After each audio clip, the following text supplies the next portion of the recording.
चलिए जान लीजिए बाबू लोग, आज हम लोग क्लास 10 के 2026-27 के लिए मैथ का पहला अध्याय जिसका नाम है वास्तविक संख्या, इसके बारे में हम लोग पढ़ेंगे। सबसे पहले हम लोग को ये जानना जरूरी है कि वास्तविक संख्या होती क्या है। ठीक है, पहला हमारा क्वेश्चन यहाँ पर यह आता है, जैसे चैप्टर का ही नाम है वास्तविक संख्या। क्या नाम है बाबू? वास्तविक संख्या। तो बाबू वास्तविक संख्या होती क्या है, इसके बारे में जानेंगे। इस चैप्टर में आप एक और पॉइंट पढ़ना है, यूक्लिड विभाजन एल्गोरिथम। ये क्या होता है इसके बारे में जानेंगे और उसके बाद ये चैप्टर आसानी से बन जाएगा। ठीक है, कुछ फॉर्मूला है उसको भी हम लोग देखेंगे, उसके बाद आगे हम काम करेंगे। तो देखिए बाबू, वास्तविक संख्या क्या होती है? वैसी संख्या, वास्तविक संख्या जो होती है वैसी संख्या जिसमें परिमेय और अपरिमेय संख्याओं का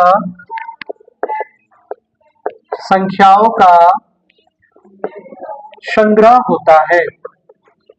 परिमेय और अपरिमेय संख्याओं का संग्रह होता है। अब आपके मन में एक क्वेश्चन उठेगा कि परिमेय संख्या क्या होती है? परिमेय संख्या क्या होती है कि नहीं? आपने तो लिख दिया कि परिमेय और अपरिमेय संख्याओं का संग्रह होता है, लेकिन परिमेय क्या होती है, अपरिमेय क्या होती है? तो देखिए बाबू, परिमेय संख्या वैसी संख्या जिसको हम लोग रेशनल नंबर भी बोलते हैं इंग्लिश में, वैसी संख्या जिनको हम P बाई Q के रूप में लिखते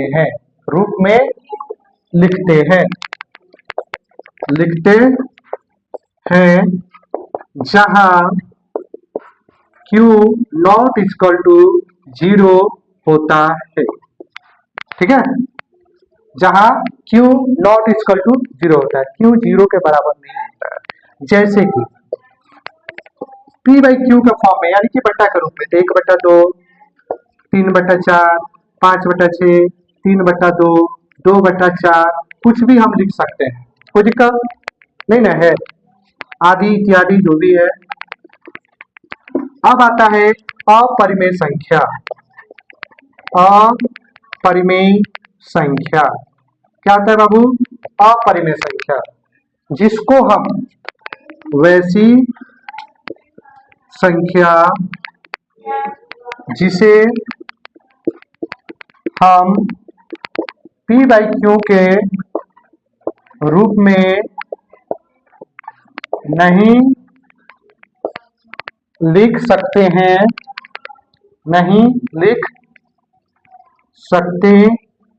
हैं, उन्हें अपरिमेय संख्या कहा जाता है। उन्हें क्या कहा जाता है बाबू? अपरिमेय संख्या कहा जाता है। जैसे में देखिए, जिसको हम P बाई Q के फॉर्म में नहीं लिख सकते, जैसे कि √2 को आप P बाई Q के फॉर्म में लिख सकते हैं, इसका एक्चुअल मान होता है।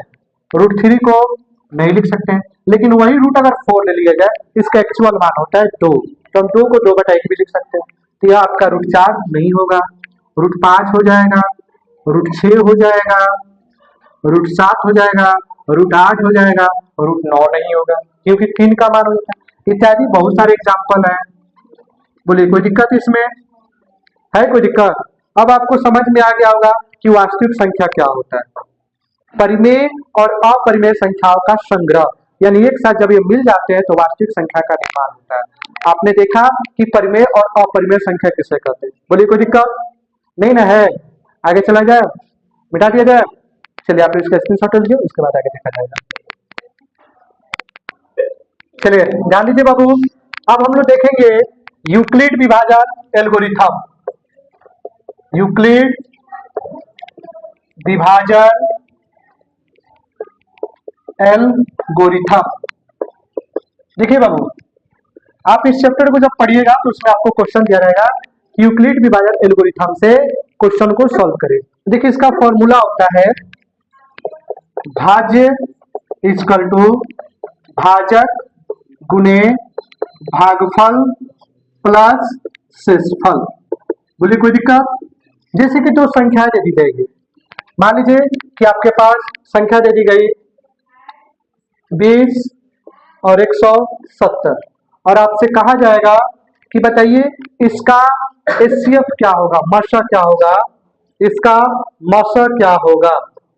यूक्लिड विभाजन एल्गोरिथम का प्रयोग करके बतावें। तो आप छोटे क्लास में पढ़े थे मशा निकालना, ठीक है, उसी के आधार पे हम लोग को देखना है, ठीक है। तो देखिए बाबू, हम 20 को 170 से डिवाइड करेंगे तो 20 8 160 आ जाएगा। बोलिए कोई दिक्कत है यहाँ तक? नहीं ना है।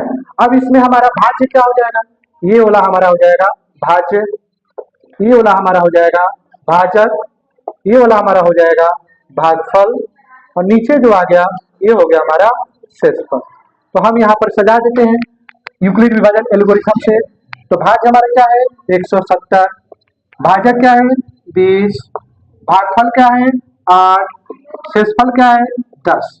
अभी भी नहीं निकला। जब तक हमारा शेषफल 0 नहीं आ जाए तब तक हम आगे बढ़ते रहते हैं।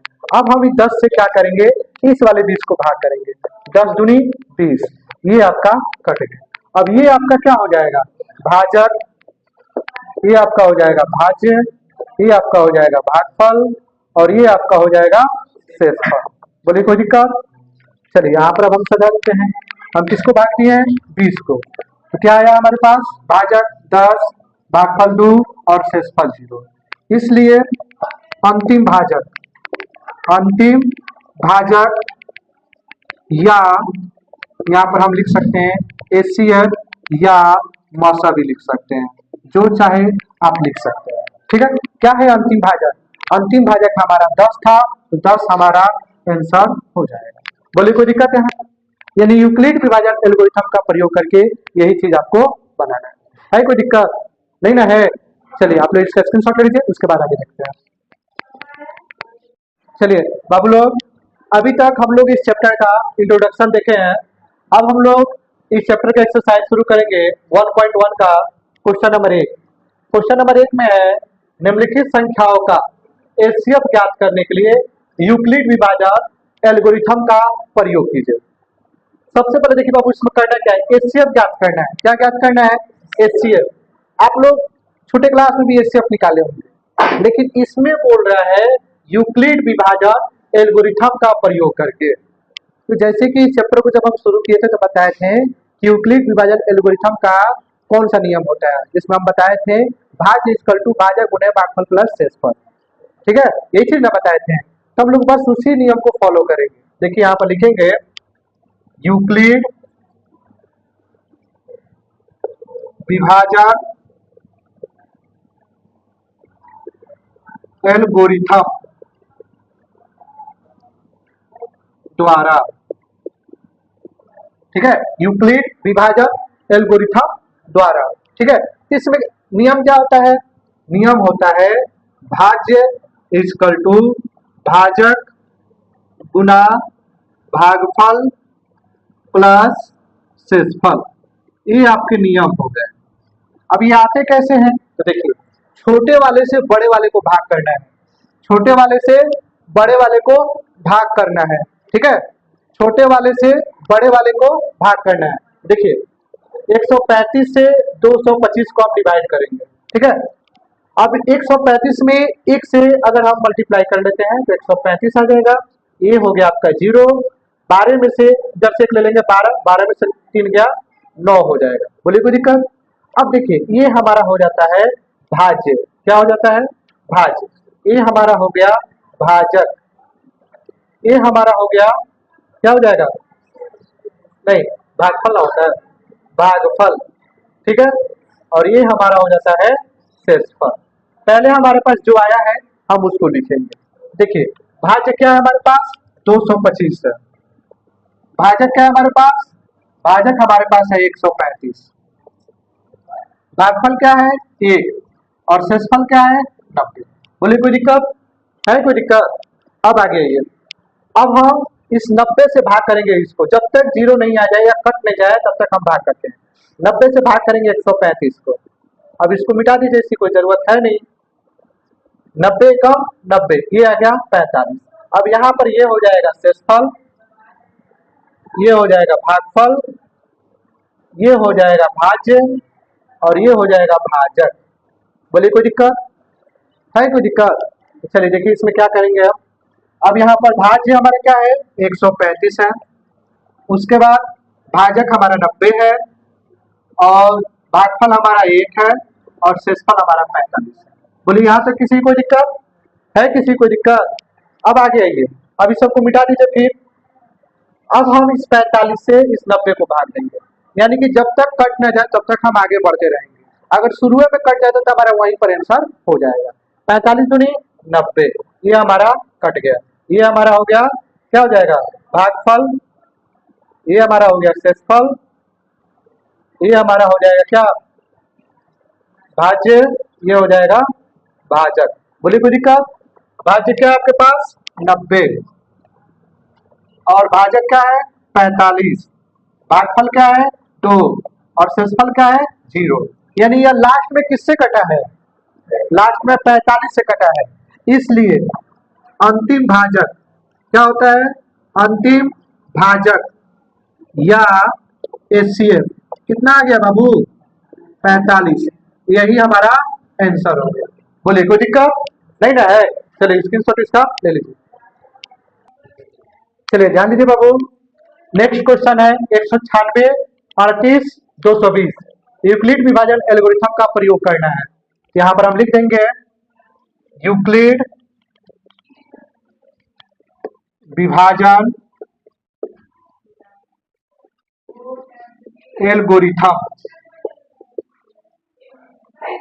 द्वारा, नियम क्या है इसमें? भाज्य इक्वल टू भाजक गुने भागफल प्लस शेषफल। ठीक है, अब यहां पर आ जाइए, अब इससे हम इसको भाग देंगे, 196 को किससे भाग देंगे हम 38 220 को। अब देखिए बाबू हम क्या करते हैं, इसका अगर दुगुना कर लेते हैं 196 का तो 12 के हाथ में 1 38 1 39, इससे ज्यादा हो जा रहा है तो हम एक मरतबा करेंगे 196, 12 में से 6 गया 6, इधर 1 गया ये हो जाएगा 7, इधर 1 लेंगे 17, 17 में से 9 गया 8, इधर 1 गया 2, 2 में से 1 गया 1, अभी 2 उतर जाएगा, ये संख्या ऊपर से उतरता है ना। अब देखिए हम 196 में 9 से देखते हैं, ठीक है, भाग करके गुना करके, 54 के हाथ में 5, 81 5 86 के हाथ में 8, 9 8 17, लगभग इससे कम है, 9 बार में हम कटा के देखते हैं 17 64, 12 में से 4 गया 8, इधर 1 गया, 15 में से 6 गया 9, इधर 1 गया कट गया, ये हो गया 0। 196 में कितना से गुना करें कि 980 आ जाए, इसी के आसपास आ जाए, तो 5 से करके देखते हैं, 196 में 5 से 30 के हाथ में 3, 95 3 98, यानी यह टोटली यहीं पर कट जा रहा है, आगे हमको बनाने की जरूरत नहीं पड़ रही है। काहे कि ये सब आते जा रहे थे इसलिए हम कटाते गए, इसके पहले नहीं आया था इसलिए हम नहीं कटाए।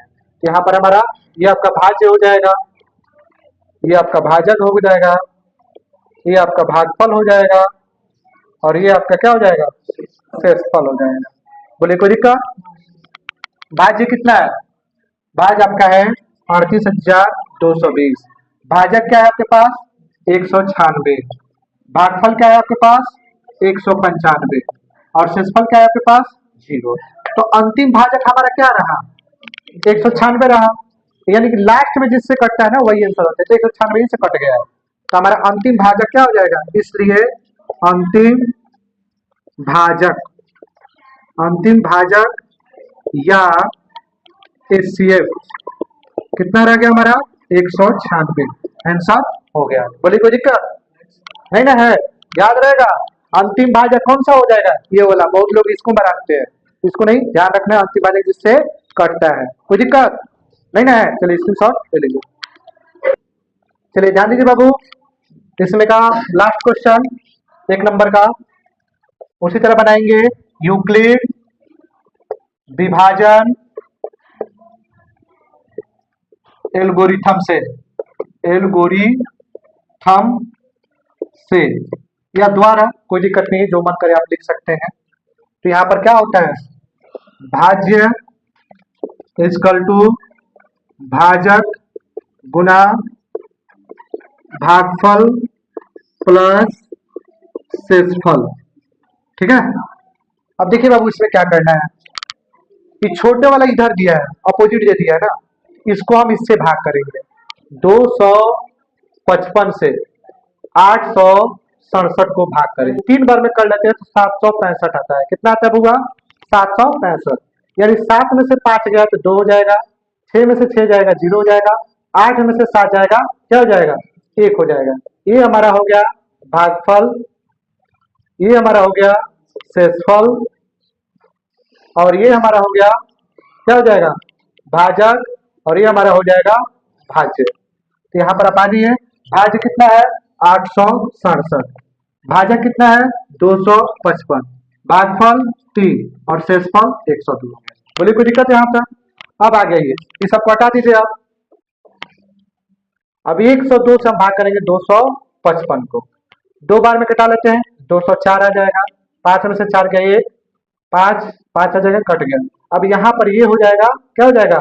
भागफल, ये हो जाएगा आपका भाजक, ये हो जाएगा आपका भाज्य, और ये हो जाएगा आपका शेषफल। बोलिए कोई दिक्कत है यहाँ तक? अब यहाँ पर सजा लीजिए, 255 है, 255, भाजक कितना है? भाजक आपका है 102, भागफल कितना है? भागफल आपका है 2, और शेषफल आपका आया है 51।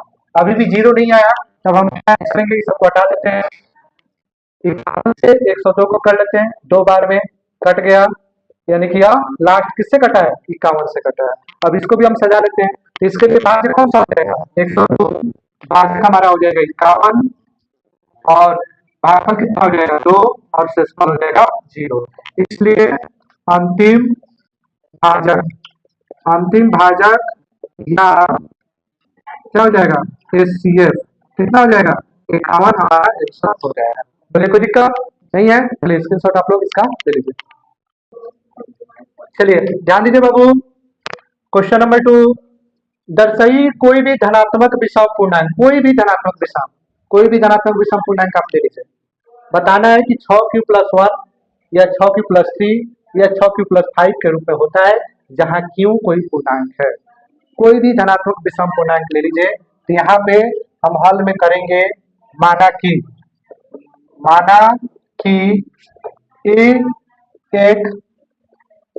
ए को हम एक धनात्मक विषम पूर्णांक मान लेते हैं, धनात्मक विषम पूर्णांक है, हम ए को धनात्मक पूर्णांक माने हुए हैं। बोलिए कोई दिक्कत? इसलिए बी को हम 6 से भाग देंगे। 6 से ही क्यों भाग देंगे? क्योंकि हमको 6 लाना है, 6q+1, 6q+3, 6q+5 लाना है। b = 6 को भाग देने पर ए का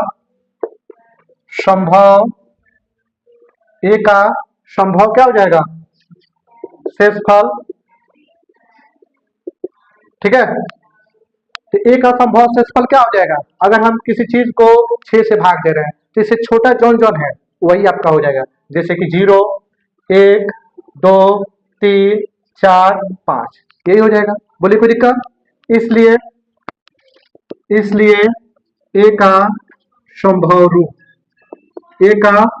रूप, अब यहाँ पर देखिए हमको किस रूप में दिखाना है? 6q के रूप में दिखाना है, तो हम 0 दे देते हैं, 6q+0। ठीक है, तो ये 6q आ जाएगा। ठीक है, उसके बाद आपका 6q+1, उसके बाद 2 है तो 2 जोड़ लीजिए, 6q+2, उसके बाद 3 जोड़ लीजिए, 6q+3, 4 जोड़ लीजिए, 6q+4, 5 जोड़ लीजिए, 6q+5। बोलिए कोई दिक्कत? लेकिन 6q+2, 6q+2 और 6q+4, 6q+4 ये 2 से विभाज्य है, ये 2 से विभाज्य है। हमको विषम बताना है ना, इसलिए सहायता कर लीजिए। अतः 6q+1 6q+1 6q+3, 6q+5, 5 ये 2 से विभाज्य नहीं है, इसलिए ये धनात्मक विषम पूर्णांक होंगे। धनात्मक विषम पूर्णांक होंगे। कोई दिक्कत इसमें नहीं ना है? चलिए आप लोग इसका स्क्रीनशॉट ले लीजिए। चलिए ठीक है बाबू, वीडियो अच्छा लगा हो तो लाइक शेयर और सब्सक्राइब कीजिए। बहुत बहुत धन्यवाद।